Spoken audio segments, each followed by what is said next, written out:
Selamat datang kembali di kelas TI 2204, proses manufaktur. Pada kesempatan ini kita akan melanjutkan bahasan terkait proses penyambungan yang lainnya yang sifatnya tidak permanen atau yang kita sebut sebagai proses perakitan mekanik. Di sini nantinya akan melibatkan beberapa tools, alat, dan juga komponen untuk menyambung, tetapi tentu saja sambungannya itu bisa dilepas kembali dengan mudah. Perakitan mekanik di sini kita artikan sebagai penyambungan dua atau lebih komponen dengan menggunakan satu metode pengencang tertentu. Nah, metode pengencang ini sebetulnya yang bisa kita desain sendiri atau menggunakan bentuk-bentuk pengencang yang sudah standar yang bisa kita temukan dengan mudah di pasaran, yaitu pertama yang dapat dilepas rakit atau di disassembly. Ini yang pada dasarnya berbasis ulir yang kita kenal sebagai skrup, mur, dan baut. Lalu setelah itu juga bisa dengan menggunakan pengencang yang sifatnya seperti permanen, tetapi di sini sebetulnya lebih mudah untuk dilepas ya, karena materialnya pada umumnya dibuat menggunakan plastik. Kita masuk pertama kali untuk metode pengencang yang melibatkan skrup, baut, dan mur. Ini adalah jika kita bisa gambarkan sederhananya, ini memanfaatkan ulir ya. Ulir ini nantinya kita mengencangkan menggunakan dua bagian, yaitu komponen yang memiliki ulir eksternal atau internal. Nantinya untuk merakit dua komponen. Umumnya dibuat menggunakan cold forming atau jika masih ingat pada saat kita membahas proses rolling, ya, kita bisa lihat ada proses yang khusus membuat threading ya.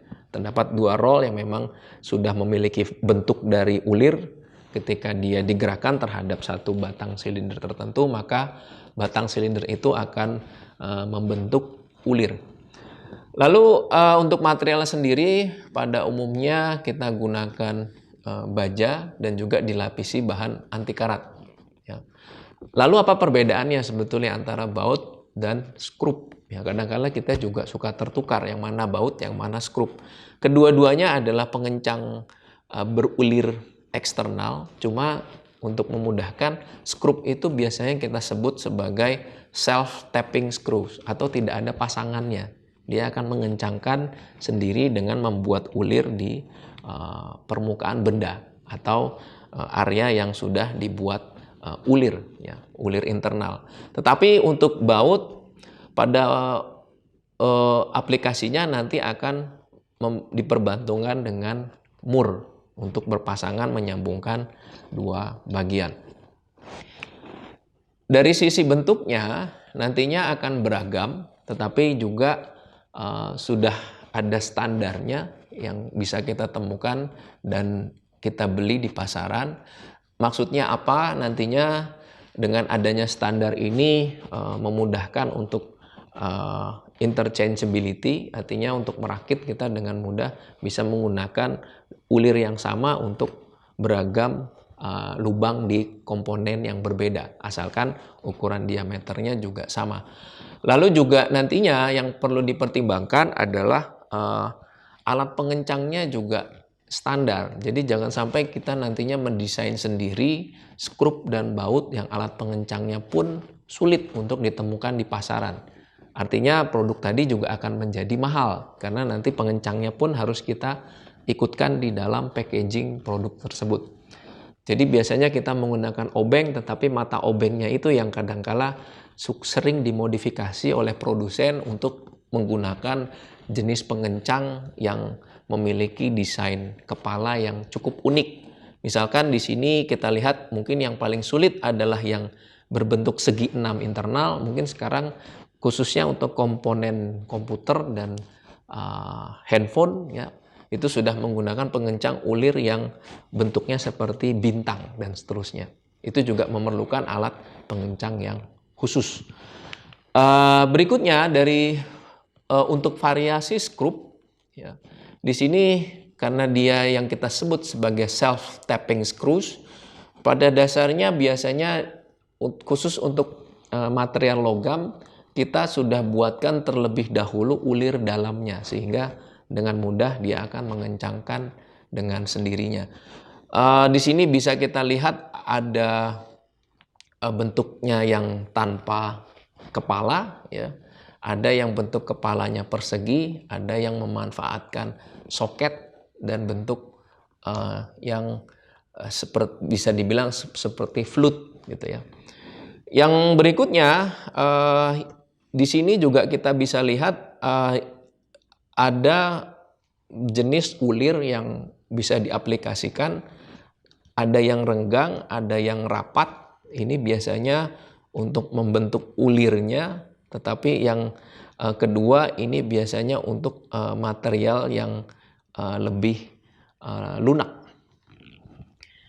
Selain skrup dan baut tadi yang berulir, juga kita bisa temukan ada yang disebut sebagai stud gitu ya, atau kita bisa lihat sebetulnya itu adalah baut yang tidak ada kepalanya, sehingga biasanya atas bawah dengan konfigurasi sambungan seperti ini akan memanfaatkan dua mur sekaligus. Atau yang berikutnya kita juga bisa memanfaatkan insert ya untuk mengaplikasikan ulir dalamnya jika materialnya cukup keras. Misalkan jika kita ingin memasang skrup gitu ya pada dinding beton, biasanya kita bor, tetapi selanjutnya kita masukkan insert yang biasanya terbuat dari plastik maupun logam gitu ya, yang kita sebut sebagai fisher biasanya. Di sini kita aplikasikan seperti ini, lalu benda tadi diletakkan di atasnya dan kita aplikasikan skrup. Selain itu juga jika ini fisher yang berbahan plastik pada umumnya, kita juga bisa manfaatkan mur gitu ya yang sudah diposisikan pada bagian atas dari satu lubang. Ya, di sini mur tadi sudah dilas gitu jika kita lihat, sehingga nantinya baut tadi cukup dimasukkan karena ulirnya sudah tersedia. Atau ada juga yang modelnya mur yang disambungkan dengan menggunakan rivet. Kita akan jelaskan rivet di slide berikutnya. Kedua ini yang kita sebut sebagai pre-assemble fastener. Jadi memang ulir dalam itu sudah disediakan di setiap lubang yang ada pada satu produk. Selain itu, untuk memberi pengencangan yang lebih baik, ya kadangkala juga tinggi dari skrup tidak memadai, kita bisa memanfaatkan apa yang kita kenal sebagai washer. Ini adalah ring ya untuk menjamin kerapatan. Yang pertama sebetulnya gunanya adalah untuk mendistribusikan tegangan. Jika kita lihat kepala dari skrup itu terbatas gitu ya, maka untuk memperbesar area distribusinya kita bisa memanfaatkan ring yang lebih lebar. Selain itu juga ini sebagai support untuk tadi skrup yang memiliki tinggi yang berjarak besar. Yang ketiga, dia akan juga meningkatkan spring tensionnya. Yang keempat, dia akan melindungi permukaan dari komponennya, jadi tidak langsung berhubungan dengan kepala skrupnya, karena ketika dikencangkan atau dikendorkan permukaan dari satu benda tadi akan bergesekan. Yang terakhir, karena tegangannya juga bagus, supportnya juga bagus, gaya gesekan antar washer dan kepala skrupnya juga membuat skrup tersebut sulit untuk mengendur dengan sendirinya. Berikutnya kita harus kenal apa yang namanya rivet gitu ya. Ini juga banyak digunakan untuk perakitan yang permanen tanpa ulir ya. Sebagai contoh, ini adalah bentuk konfigurasi dari rivet. Nantinya ketika diaplikasikan, satu sisinya belum memiliki kepala, nantinya setelah disambungkan maka pada umumnya prosesnya akan ditumbuk sehingga mengalami proses deformasi dan membentuk kepala di area yang di sisi yang berlawanan. Ini biasanya kita gunakan pada jenis sambungan yang overlap, dan juga dengan rivet ini nantinya kecepatan produksi menjadi lebih tinggi dan biayanya pun murah karena umumnya terbuat dari plastik.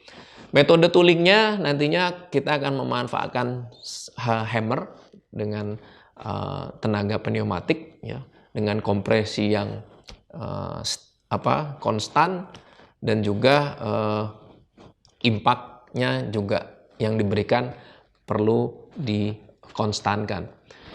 Untuk berikutnya kita bisa lihat kembali pengencang lainnya, yaitu yang kita sebut eyelets. Ini yang merupakan pengencang berdinding tipis yang nantinya dibuat flank pada salah satu sudutnya, dan ketika disambungkan kembali akan dibuat flank pada sisi yang berlawanan. Ini juga merupakan substitusi, memiliki tegangan yang rendah dan juga mengurangi berat dan biaya karena bentuknya berongga, tidak solid seperti skrup ataupun baut. Umumnya kita bisa temukan sederhananya untuk menyambungkan dua bahan pada sepatu, sehingga kita dengan mudah memasukkan tali sepatu dan mengencangkan. Yang berikutnya kita bisa lihat dengan memanipulasi toleransi, kita juga bisa memanfaatkan pin ya dengan diameter tertentu sehingga mengalami kesesakan. Ya, jadi pin tadi akan dimasukkan ke dalam lubang dengan toleransi yang sesak sehingga ketika dimampatkan maka gaya gesek tersebut atau kesesakan tersebut yang akan menahan dan menyebabkan benda itu menjadi satu. Untuk yang berikutnya yang sering kita lihat untuk menyambungkan dua bagian, yaitu dengan metode snap fit. Jadi kedua komponen ini memang sudah dijual berpasangan ya. Satu sisi untuk benda yang pertama, satu komponen lainnya untuk benda yang kedua. Sehingga ketika disambung karena dengan konstruksi yang seperti ini sangat menjamin referensi dan orientasi mudah sekali untuk diaplikasikan ketika menyambung. Atau yang berikutnya kita juga punya interference yang basisnya masih interference ya, yaitu retaining fit. Di sini seperti contoh silinder ini diaplikasikan retainer ring yang fungsinya nanti adalah untuk menahan ketika benda tersebut atau silinder ini dimasukkan ke dalam lubang tertentu. Selain dari beberapa penyambungan tadi yang memang memerlukan satu komponen tertentu, berikutnya ini adalah fastener atau pengencang yang memanfaatkan bentuk dari bendanya itu sendiri. Seperti contoh yang pertama adalah di sini kita bisa buatkan ceruk atau bagian plat yang terbuka sedikit sehingga nantinya plat ini akan memiliki gaya pegas untuk menahan satu bentuk silinder tertentu. Atau juga kita bisa membuat satu profil atau emboss gitu ya pada satu permukaan sehingga titik emboss ini akan menahan pada satu lubang tertentu di satu plat misalkan. Selain itu juga kita bisa aplikasikan konsep bending ya pada dua plat, sama halnya seperti seaming gitu. Kita bisa seperti menjahit dua plat menjadi satu untuk membentuk satu komponen, satu produk yang utuh. Selain itu sama halnya dengan emboss tadi, kita bisa manfaatkan untuk diaplikasikan pada rongga silinder seperti ini ya. Silinder ini nantinya akan masuk ke lubang ini yang memiliki fitur emboss tadi. Ya, kita bisa lihat ini adalah beading pada satu titik saja, tetapi ketika kita lihat dimpling maka emboss tadi ada di 4 titik sekaligus. Jadi ketika lubang tadi memiliki dimples itu, maka ketika silinder ini yang kita masukkan, maka otomatis dimples itu akan menahan silinder itu pada posisinya. Yang perlu diperhatikan pada saat kita merakit adalah dengan memanfaatkan konsep design for assembly. Jadi sedari awal pada saat kita merancang produk tersebut, kita sudah memikirkan bagaimana nantinya produk itu akan dirakit. Yang pertama sama prinsipnya dengan pengelasan, kita harus mengurangi jumlah komponennya. Jadi semakin ke sini kalau kita perhatikan satu produk itu juga jumlah komponennya semakin sedikit, sehingga yang perlu dipasangkan juga semakin sedikit. Lalu berikutnya juga kita coba kurangi jumlah pengencang berulir, karena lagi-lagi untuk mengencangkan juga ulir itu kita butuh usaha untuk memutar, dan itu juga memakan waktu. Jika bisa memanfaatkan banyak snap fit, ya, retaining, dan integral fastener yang memang kita sematkan langsung ke dalam produknya. Yang ketiga, kita juga harus memanfaatkan pengencang standar, ya, dan ukuran yang seminimal mungkin. Ya. Itu kenapa standar, lagi-lagi jika kita mempertimbangkan untuk membuat pengencang sendiri, kita juga harus mengakomodasi alat pengencangnya. Nah, ini juga yang menjadi sulit ketika nantinya alat pengencang itu hilang dan sebagainya. Yang mana nantinya ulir tersebut tidak cocok untuk pengencang yang ada di pasaran. Yang terakhir ini terkait orientasi, ya. Jika kita lihat, kita perhatikan ketika benda itu dipasang untuk proses A, barangkali di sini ada orientasi persegi untuk menyambungkan satu batang silinder, tetapi lagi-lagi proses ini akan membutuhkan paling tidak putaran 360 derajat untuk memposisikannya. Tetapi ketika terdapat dua persegi, maka nantinya putaran yang bisa diaplikasikan juga berkurang setengahnya. Atau apalagi kita juga memanfaatkan persegi dan memang hanya silinder langsung. Jadi memang kita desain sederhana seperti C dan D. Lalu yang terakhir adalah terkait design for automated assembly. Kita harus pertimbangkan pada saat kita melakukan produksi massal nantinya dengan memanfaatkan proses otomasi melibatkan robot dan segala macamnya. Kita juga harus mempertimbangkan pertama modularitas dalam komponen tersebut. Yang kedua, nantinya hindari proses perakitan pada saat bersamaan. Ada beberapa komponen khususnya pada otomotif, motor misalnya, yang harus dipasangkan kiri dan kanan bersamaan. Nah, ini yang juga mengakibatkan menjadi sulit. Lalu berikutnya kurangi atau hilangkan beberapa subu atau arah perakitan. Jika bisa dimungkinkan hanya satu aksis saja, aksis yang sama, dan itu adalah satu referensi utamanya, akan lebih mudah bagi alat-alat otomasi. Lalu berikutnya sama juga kita coba manfaatkan snap fit sebanyak mungkin, karena dari sisi orientasi itu akan lebih mudah. Yang terakhir nantinya juga kualitas produk setelah penyambungan juga bergantung pada kualitas komponen yang dihasilkan. Artinya ketika kita mempertimbangkan proses otomasi, sebetulnya semua produk atau proses tadi harus sudah standar ukurannya. Jangan sampai satu silinder dengan lubangnya ketika dipasangkan toleransinya yang harusnya longgar menjadi sesak. Maka proses otomasi itu tidak akan berjalan dengan baik. Demikian pemaparan terkait perancangan mekanik untuk merepresentasikan satu metode pengencangan yang dapat dilepas rakit.